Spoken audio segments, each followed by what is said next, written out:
हम दर्शकों का बहुत बहुत स्वागत और अभिनंदन है आज के कार्यक्रम में।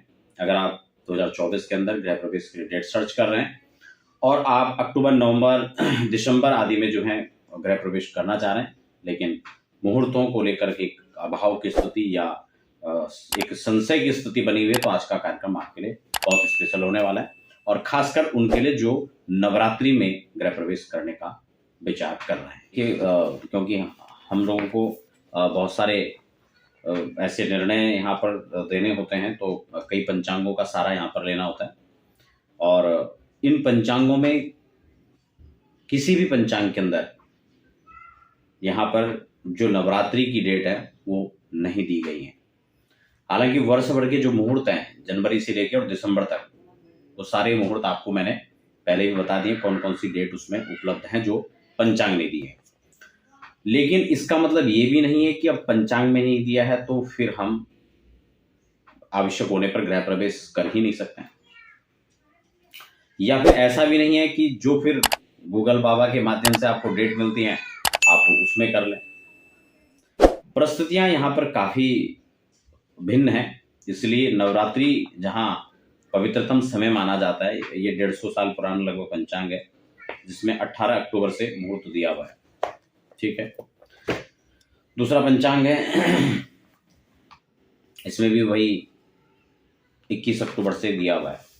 खैर, नवरात्रि का जो संशय वो मैं थोड़ा यहाँ पर क्लियर कर दूं, और अगर नवरात्रि में आपको करना है तो आप कर सकते हैं। 2-3 चीजें यहाँ पर आपको देखनी है जो कंपलसरी रहेगा, क्योंकि एक तो कोई भी काम आप करते हैं, एक सूत्र यहाँ पर मैं आपको बता दूं, सर्वे दोषा विनिश्यन्ति लग्न शुद्धि यदा भवे।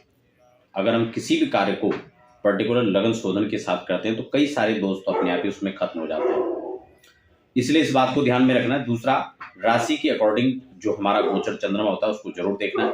अगर 4, 8, 12 अगर आपकी राशि से चंद्रमा गोचर कर रहे हैं तो फिर ऐसे मुहूर्त को आपको अवॉइड करना चाहिए। ठीक है, तत्काल में ये 2 चीजें आपको जरूर देखनी है।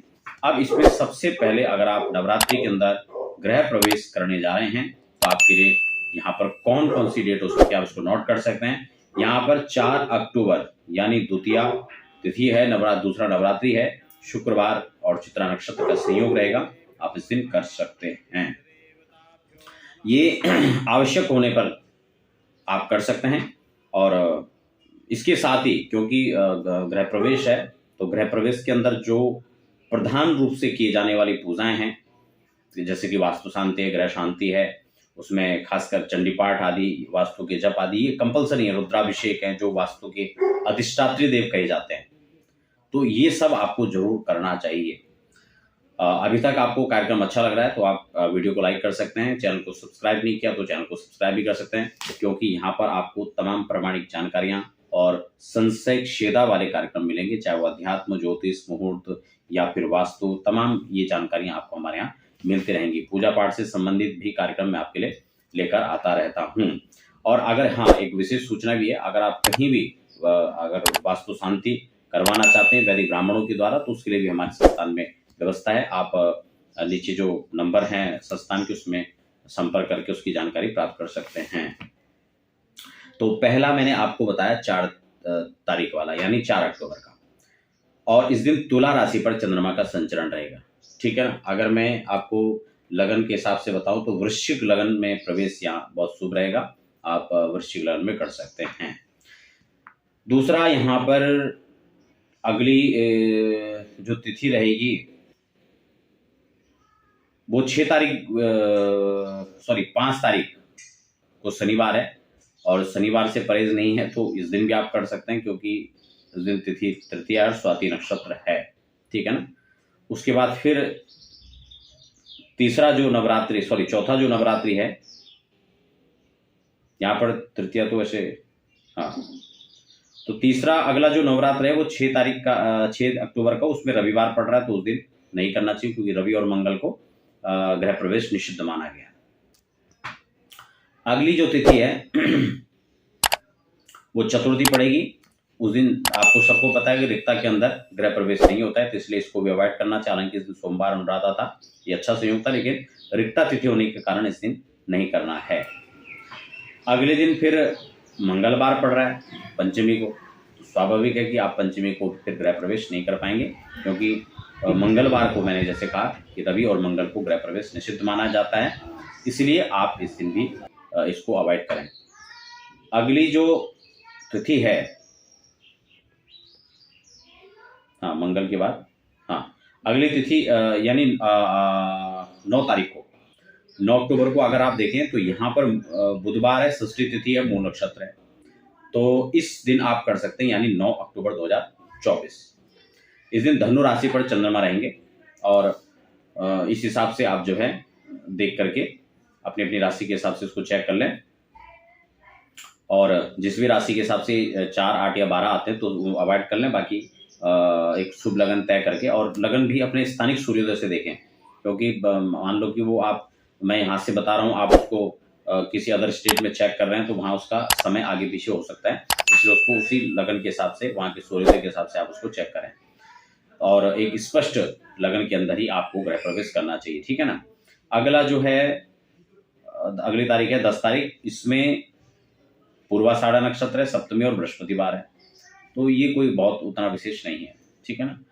अगली तारीख यानी 11 अक्टूबर, 11 अक्टूबर को यहाँ पे अच्छा संयोग बन रहा है अष्टमी तिथि को। एक तो अष्टमी ही शुभ है नवरात्रि की, ऊपर से मकर के धनु और मकर 2 राशियों पर चंद्रमा का संचरण रहेगा। 11:41 तक ये मकर पे रहेंगे, और उसके बाद फिर धनु राशि पर, कुंभ राशि, मकर के बाद कुंभ में चले जाएंगे, ठीक है ना। धनु के बाद मकर पे, धनु के बाद मकर पे। तो ये 11 तारीख को अच्छा संयोग है, उत्तराषाढ़ा नक्षत्र, बहुत बढ़िया संयोग बन रहा है।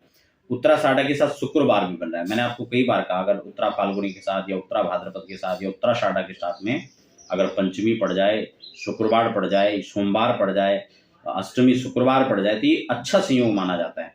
तो ये बहुत अच्छा मुहूर्त यहाँ पर मैं इसको कह सकता हूँ। आप इसके हिसाब से भी यहाँ पर कर सकते हैं। अगले दिन फिर वही रिक्ता तिथि आ जाएगी, तो उसको भी फिर नहीं करना चाहिए, नवमी आ रही है। अगले दिन फिर रविवार आ जा रहा है, तो उस हिसाब से फिर तब भी नहीं कर सकते हैं। या फिर 14 तारीख को भी देखा जाए तो एकादशी वाले दिन, क्योंकि नवरात्रि जितने अच्छे पवित्रतम माने जाते हैं, उतना ही पूरा पक्ष ये पूर्णिमा तक माना जाता है, हनुमान जयंती तक, ये कार्तिक पूर्णिमा तक, ठीक है ना। तो उस दिन संक्रांति और पूर्णिमा ही पड़ रही, तो इसलिए 14 तारीख को भी आप कर सकते हैं, जिस दिन एकादशी और सोमवार है। तो 14 तारीख का इसमें अच्छा संयोग है, सतमिसा नक्षत्र, सोमवार और एकादशी। और उसके बाद फिर सीधा हम देखें पूर्णिमा वाले दिन 17 तारीख को, तो उस दिन भी आप कर सकते हैं। रेवती नक्षत्र रहेगा, बृहस्पतिवार पूर्णिमा है, तो इन दिनों के अंदर आप गृह प्रवेश कर सकते हैं। तो ये था एक महत्वपूर्ण जानकारी। आप बने रहें, और किसी प्रकार से परामर्श के लिए आप हमारे संस्थान में संपर्क कर सकते हैं, चाहे कुंडली दिखाना हो, कुंडली बनवाना हो, या फिर वैदिक पूजा पाठ है, या गृह प्रवेश की संपूर्ण विधि के साथ पूजाएं करवाना हो, तो उसके लिए आप हमारे संस्थान में संपर्क कर सकते हैं। संपूर्ण वैदिक विधि के द्वारा यहाँ पर कार्यक्रम संपन्न होते हैं। और फिलहाल हमें दीजिए इजाजत। हर हर महादेव।